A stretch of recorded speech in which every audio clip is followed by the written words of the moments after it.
I was only 7 when my parents gave up everything to put me in a private school, in a place that never really felt like home. My mom cleaned houses till her fingers cracked, and my dad delivered food day and night sleeping, barely 4 hours, because they believed in something bigger. They believed in me. We had just moved from Pakistan. And even though I was excited to learn and grow, that excitement faded fast. When the kids at school made fun of my voice, they didn't ask me to repeat words because they were curious. They did it to laugh. Say refrigerator again, they'd snicker. Say library, and I'd smile through it. But deep down, I felt like I didn't belong. I kept telling my parents it was fine that I was adjusting, even when I saw the worry in their eyes. And my dad would kiss my forehead and tell me, "Your voice will go further than their laughter ever could." And you know what? He was right by 8th grade. I was tutoring half the class by 10th. I was designing lesson plans for the ESL program, and slowly the laughter turned into admiration. Even the ones who once mocked me started asking for help. But then junior year came, and with it came Bryce. He walked into biology like he owned the place, rocking a Rolex and a name everyone already knew. And the first words out of his mouth were, "Can I partner with Miss India over there?" Like I didn't have a name, like I was some object on display. That moment dragged me right back to being 7 again.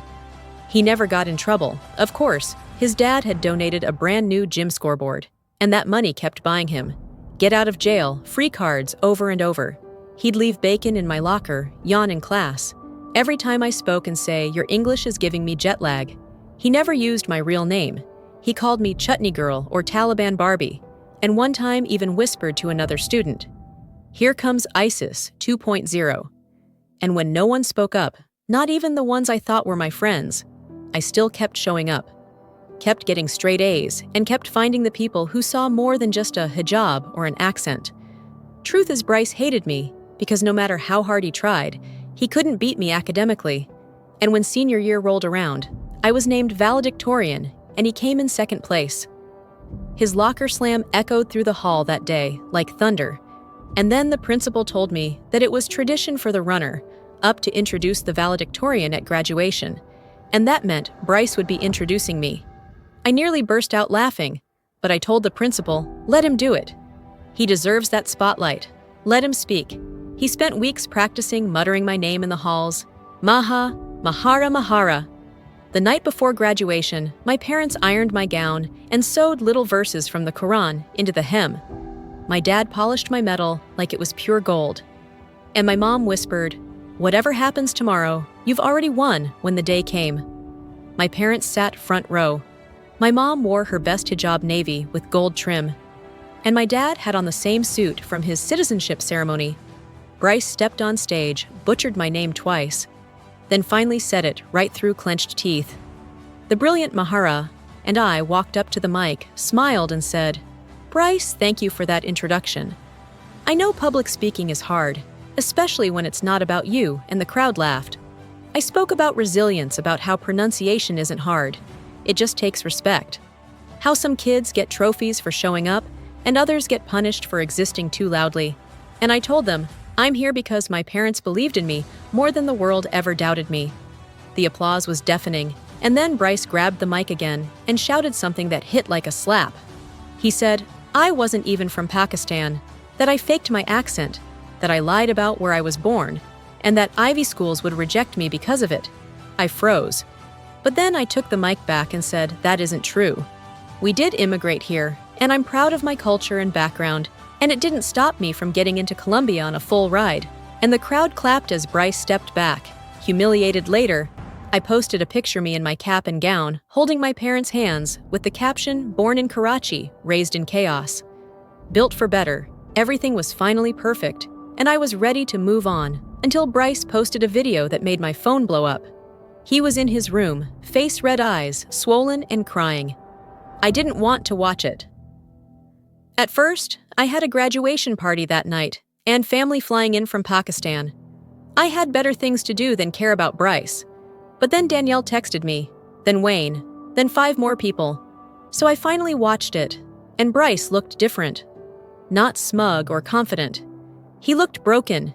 He said his dad forced him to humiliate me at graduation, that he was furious about me being valedictorian, and threatened to cut off his college money unless Bryce did one last thing to take me down.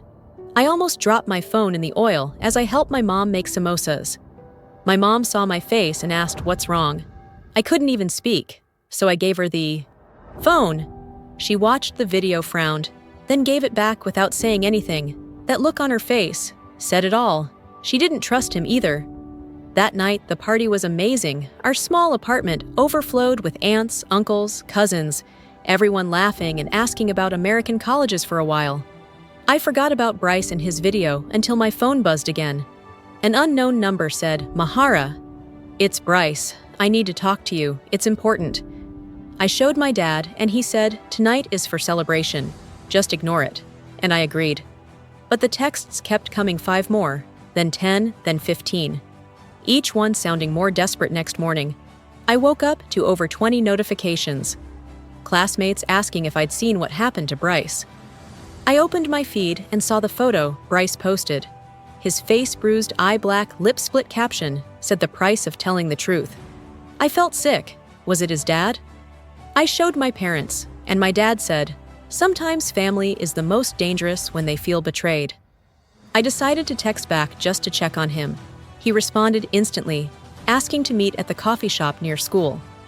My parents weren't thrilled, but my dad offered to drive and wait outside. I said 15 minutes max. When I walked in, Bryce was hunched over his drink. He looked even worse up close, bruises dark and raw. He winced when I sat across from him and said, "My dad's losing it." The video got out, and now his business partners know he pushed me to bully a Pakistani immigrant girl. His company does business in South Asia, and this is bad, real bad. I didn't feel sorry for his dad, not even a little. I asked why he made the video, and Bryce just stared into his cup and said, "Because you embarrassed me at graduation, not by beating me in grades. You earned that. But when you stood up there and handled my lies like that, and the whole room cheered for you, that's when I realized I was the villain in your story, and I did it all to make my dad proud. Look, if you've ever been the one people laughed at, then picked on, then doubted just because of where you're from, or how you sound, or what you wear, you already know this isn't just my story, it's yours too. So before the next chapter, hit that like button and drop a comment. If you've ever proved someone wrong by just being yourself now." I sat there across from Bryce and wondered what he wanted after 4 years of torment. Did he want forgiveness or sympathy, or maybe just someone to listen? And I didn't know if I should walk away or hear him out. But what I did next changed everything. My dad wants me to say, "I was drunk when I made that video." He says I should go online and say I made it all up for attention and that you lied to everyone again. But this time I stood up right away. I looked Bryce in the eye and said, "I'm not getting pulled into your family's mess. Bryce, you made my life miserable for years, and now you're asking me to fix it for you. Figure it out yourself." As I turned to leave, he reached for my wrist. Not hard, but just enough to make me pause. He said, "If I don't do it, he'll take away my college tuition. Everything I've worked for will be gone." I pulled my arm away and said, "Welcome to consequences, Bryce. Some of us have been living with those since forever." Then I walked out and got into my dad's car. He could tell something was wrong. He asked gently, and I told him everything on the way back home when we pulled into our apartment complex. He parked the car and turned to me with that thoughtful look he always gets. "Sometimes, Beta, the ones who hurt us the most are the ones carrying their own pain. It doesn't excuse them, but maybe it explains a piece of it." I nodded but didn't answer. I didn't know what to think. I spent the rest of the day helping my relatives get ready to leave for their flights. My aunt kept asking me about the boy in the video. She wanted to know if I was going to forgive him. I honestly didn't know that night. Bryce posted again. This time, he made a formal retraction of his previous apology. He said he'd been emotional about losing valedictorian and made up lies about his dad. He apologized publicly to Mr. Thompson and called himself immature. The comments under the post were brutal.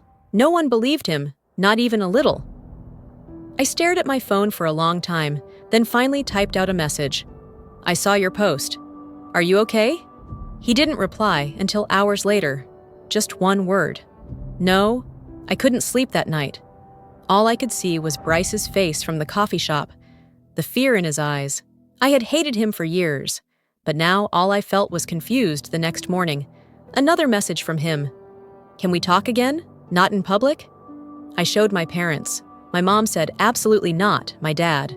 Listened more patiently after a long talk. We agreed I could meet him again, but this time it would be at the public library, and my mom would sit at another table nearby. Just in case, when we got to the library, Bryce was already there, wearing sunglasses indoors. He took them off as I sat down, and I saw it. The bruise looked worse now, yellowed around the edges. My dad took my car keys, he said quietly.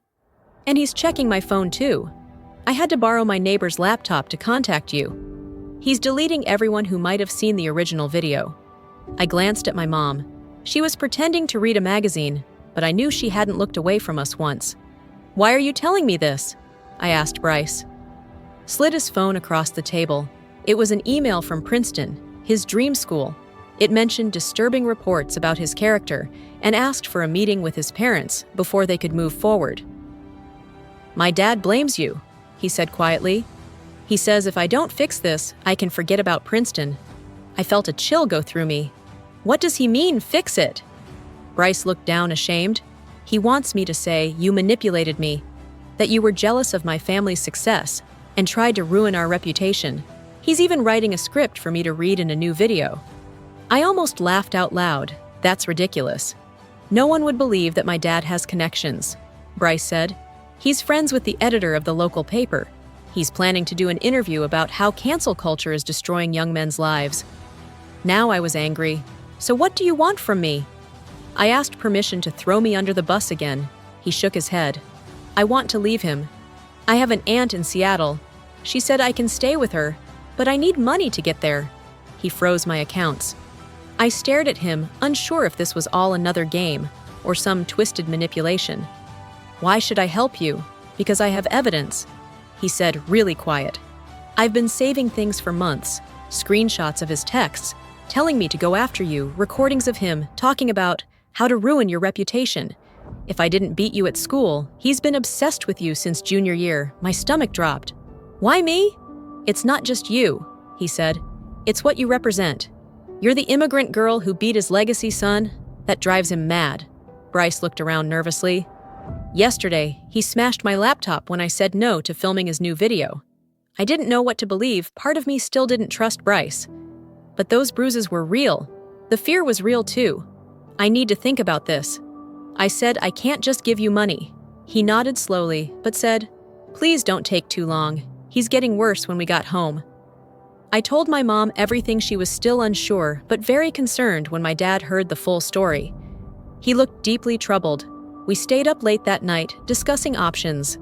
The next morning, an email popped up on my phone. It was from a local news site. They wanted my comment on allegations made by the Thompson family. I showed my parents. My dad immediately called Harold. His lawyer friend Harold told us not to respond just yet. Things spiraled fast. Mr. Thompson posted on his company page accusing unnamed people of spreading lies and hurting his family. Everyone knew he was talking about me soon. Facebook groups in town were debating whether I was some manipulative liar. People who didn't even know me were forming opinions. It was like watching my life fall apart, and it was supposed to be my summer before college. Then Danielle texted, "Have you seen what Bryce just posted?" I opened the app, and there it was. A new video. Bryce looked polished. His bruises were covered in makeup. He read from something off camera and said, I had manipulated him into making the first video. He called me, jealous of his success, and apologized to his dad again. I threw my phone across the room. My mom came running. I couldn't speak. I just pointed. She picked it up, watched it, and immediately called my dad. Within an hour, our small circle had gathered my parents, Harold, Danielle, Wayne, and my old ESL teacher, Miss Kathleen. Everyone watched the video. They compared it with the first one and agreed something was off. He's reading cue cards, Wayne said. And look at the bruises, Danielle added. They tried to cover them, but you can still see the yellow. Harold said, We need to act now. This is too much. Miss Kathleen suggested, we reach out to Princeton, let them know. The truth, I wasn't sure. Part of me thought it might make things worse. But then Bryce texted me again. I'm sorry, he was right there. I had no choice. That was it? I decided I wasn't going to be silent anymore. Not for me and not for Bryce. We wrote a careful email to Princeton. We didn't accuse anyone. We just laid out facts, attached both videos, and pointed out the changes in Bryce. Miss Kathleen added a character reference for me. We sent a similar email to Columbia, where I was going in the fall. The next day, things exploded. Mr. Thompson somehow got my phone number and started calling. I blocked him. Then he emailed the messages. Were calm on the surface, but full of quiet threats. Harold told us to save everything and helped us write a cease and desist, even if it wouldn't stop him. At least it showed. We were serious. And then Bryce went completely silent. No messages, no posts. I worried what if his dad had gone too far. 3 days later, someone knocked on our door. My mom checked the peephole and gasped. It was Bryce. He looked awful, thinner, paler, with a new bruise on his jaw. My mom hesitated, then opened the door. Bryce stepped in, holding a backpack, and said, "I'm sorry, I didn't know where else to go." He found out about Seattle. My dad came out from his room, shocked to see Bryce in our living room. Bryce pulled out his phone and played a recording. It was his father yelling, threatening to destroy me and end my future. Just to prove a point, my parents exchanged a look. Then my dad said something that stunned me. "You can sleep on the couch tonight. No one deserves to be scared in their own home." That night, my old bully slept just feet from me, while my parents whispered in their bedroom. I lay awake trying to understand how my life had turned so upside down in the morning. Bryce showed us everything: texts, emails, audio clips. His dad messaging business partners and schools about me, even a draft of an article calling me a manipulator. "He's obsessed," Bryce said, scrolling. "It's like he can't stand that someone like you could beat someone like me." The word "someone like you" hurt, but I pushed it aside. We had bigger problems. My dad called Harold again this time. Harold came over in person. He looked through all the evidence and made copies. He told us we might not be able to stop Mr. Thompson, but we could tell the real story people like him survive by keeping others scared. Harold said, "Transparency is the best way to fight back." So we spent the day putting everything together, one big file with every piece of proof, every screenshot, every recording, with Bryce's permission. We explained the history, the bullying, the pressure. Then we faced the hardest decision. What do we do with this? If we go public, your dad will come after you harder? I told Bryce, "Are you sure?" He nodded, terrified but firm. "I can't live in fear anymore, and I can't let him ruin your life because of me." Pause for a second. If you were in my place, would you have trusted Bryce or stayed away forever? Tell me what you'd do in the comments, and don't forget to like and share. If this story has pulled you in for the first time in weeks, I could finally breathe again. Bryce stayed with us for a bit longer while sorting out early housing at Princeton. His aunt sent money. He helped around quiet, mostly watching us like he was trying to figure something out. One evening, we sat on the balcony. He said he never knew what real family felt like until he stayed with us. "Your parents actually like you," he said, "proud of you, just for being you." I didn't know what to say. He added, "I know you probably hate me. You should. I was awful. But thank you for helping me." I said, "I don't hate you. I just don't know the real you, not the bully, not the victim." He nodded. "Not sure I know myself either." My dad drove him to the bus station the next morning. As he left, he said, "Columbia's lucky to have you. Try not to be valedictorian. There too might drive someone else crazy." I laughed. Maybe there was more to him after all. After he left, things settled. Mr. Thompson tried to spread his lies again, but nobody listened anymore. The drama faded. I spent the rest of summer prepping for Columbia, working at the library, helping Mom with cleaning stuff. Then I got a letter from Bryce. Actual mail inside was a $5,000 check and a note for your first semester from my savings since I was 12. 4 years of apology, no strings attached. My parents were shocked. Dad said, "Return it." Mom thought maybe he needed this to make peace. I thought about it, finally took half and told him to donate the rest. He replied, "Already done." The other half went to the Pakistani students group at Princeton. I joined as an ally. They were skeptical until I said your name. I smiled the name he used to mess up. Now helped him fit in. Maybe my dad was right. My voice really had gone further than their laughter. Later, Bryce sent me a photo from the group's Instagram. The check him in the back, looking awkward but sincere caption, said, "Thanks for supporting cultural awareness." I showed Mom. She just nodded like she expected it. Summer flew by Columbia Move, encircled in red. We packed and repacked. Dad took time off work to drive me. Wayne threw a going-away party. Lots of people came, even ones I barely knew. Danielle made a slideshow from childhood to graduation. Cringy but funny, halfway through. I got a text from Bryce. "How's pre-co life going?" We'd been texting casually. I told him about the party. He sent back a dorm room. Pick posters, fridge summer program. New friends trying. Nobody knows about my dad here, fresh start. Then Danielle called me back inside for cake. It had Columbia's newest lion in blue icing. Everyone sang for a moment. I forgot all the past. This was what summer was supposed to be next morning. I woke up to a news alert. Gregory Thompson stepping down, citing family reasons, but timing was too perfect. I sent the link to Bryce. He replied later, board pushed him out, too many rumors. He blames me, of course. But I'm fine, free now. Showed the article to my parents. Dad just said sometimes consequences catch up on their own. Week flew by, bought Sheet's laptop.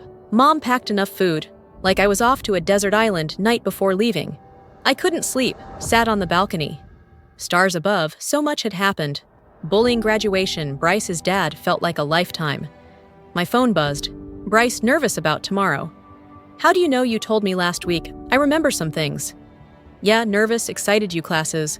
Monday joined debate. Joined Pakistani group learning. Urdu. Be careful, your accent was bad. I'm practicing. Maybe I'll pronounce your name, right, in every language. I laughed. Dad brought me. Chase sat next to me. Said he was proud. I leaned on him like, when I was small, I learned from the best drive to New York, was long traffic in Jersey, then Manhattan, Columbia, was stunning. Dorm had Mom loved that. Met roommate Julia from California. Polite, a little awkward. We split the room while our parents talked. Her dad kept bringing up their beach house. My parents looked out of place after we unpacked. We went to a small Pakistani place. Mom cried a bit when food came, tastes like home. She said we walked around campus. Dad took so many photos. Mom pointed out safety phones, reminded me to stay with friends. When it was time to say goodbye, Mom hugged me tight. Dad kissed my head, whispered, "Your voice will go further than you think." I cried watching them drive away, standing on a NYC street feeling so small. What if I couldn't handle it? What if I didn't belong?